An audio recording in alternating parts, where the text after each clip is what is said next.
Born in the year of the elephant.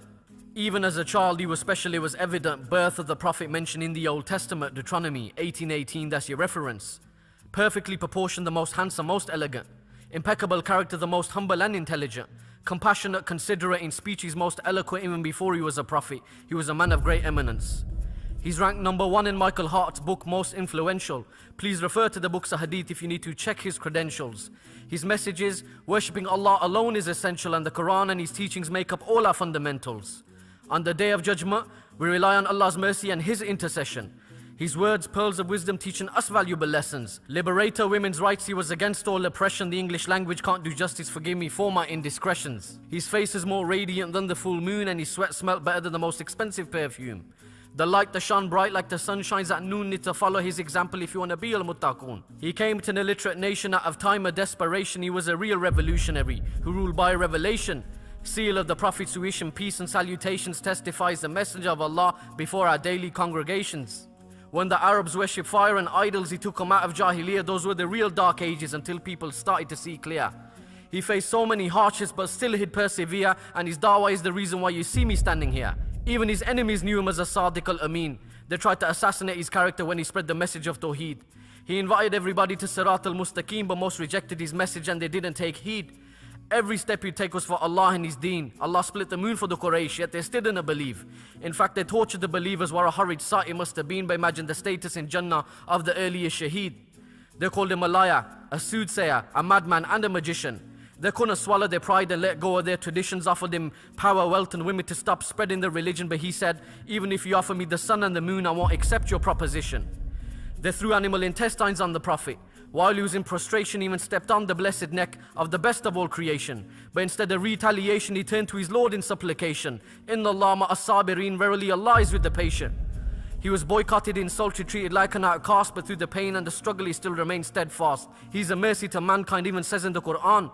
Surah Al-Anbiya verse 107. He even led the Anbiya in Salah before he ascended above the heavens.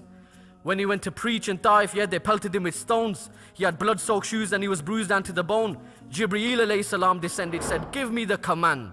I'll get the angel of mountains to destroy all their homes. But Allah's merciful messenger said, no one let them be, for the land may one day be home to people who believe.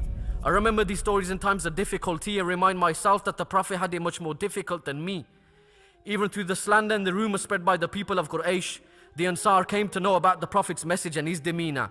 They accepted Islam and vowed to keep the Prophet safe, so the Messenger of Allah had migrated to Medina. At that time it was known as the city of Yathrib. He ended their tribal feuds and led the people with justice. The land of the dates became the most blessed place, became an even bigger problem for the people of Quraysh because their caravans to Sham, they were no longer safe. The believers had a home, Islam had a base. He was content in every situation. Indeed, it is all Allah's qadr. He even had the help of the angels at the battle of Badr. He told us to love for ourselves what we love for one another, and subhanAllah, I refer to you and me as his brothers. I envy the sand that met his blessed feet. It's hard to comprehend how a man could be so humble. He's the perfect example for the likes of you and me, and forgave the people that mutilated his uncle. The Sahaba, they became human shields for the Prophet. When he'd make wudu, they'd be sure to catch every single droplet of water that would flow off his blessed body. Their actions proved that they loved him more than anybody. Islam spread from Medina, Muslims multiplied in numbers. The idolaters in Makkah feared that the days were numbered. And when the Prophet returned to Makkah, he could have taken his revenge on the people that used to oppress and torment him. He could have captured everyone and enslaved them. He was in a position of power, surrounded by thousands of brave men, but what he did next left the people in amazement. Rahmatullah alameen, he turned around and forgave them. The best leader, the best father, the best husband, the best person. Imagine how it must have felt to witness the last sermon. Imagine you were there and you had to lend an attentive ear and you had to hear that the Messenger of Allah may not be with you the next year.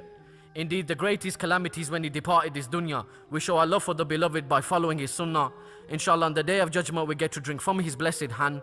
21st century role model. He's not just your average 7th century man. May Allah reunite us with him in Jannah and save us all from the fire of Jahannam. We love him more than our own selves. Muhammad sallallahu alayhi wasallam.